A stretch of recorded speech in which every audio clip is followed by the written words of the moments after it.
আল্লাহর নবী বলছেন দুইটা কাজ দিয়ে ভাগ্য যেটা লিখা আছে সেটা কেটে নতুন ভাবে লিখে দেওয়া যায়, লিখে দেয় আল্লাহ দুইটা কাজে। এক হলো ভালো আচরণ আর এক হলো দোয়া।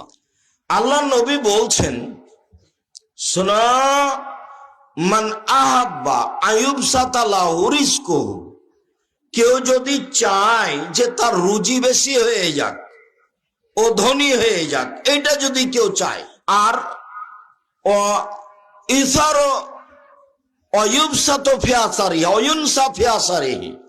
তার বয়স বেশি করে দেওয়া হোক। কেউ যদি টাকা পয়সা বেশি চায়, কেউ যদি বয়স বেশি চায়, ফালেসেল রাহেমাহু, সে যেন সদাচারণ করে। সদাচারণ করলে বয়স বেশি হয়, সদাচারণ করলে টাকা পয়সা বেশি হয়, তাহাজ্জুদ পড়লে বয়স বেশি হয় না, হজ করলে বয়স বেশি হয় না। ভালো আচরণ, ভালো আচরণ কি জিনিস? এ কি কোনো খাওয়ার জিনিস?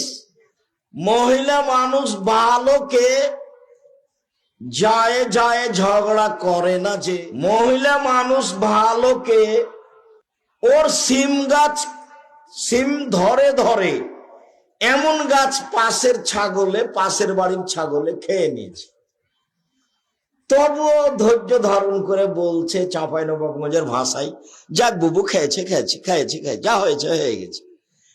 গালিও দেয় না, ঝগড়াও করে না। এই হলো ভালো আচরণ।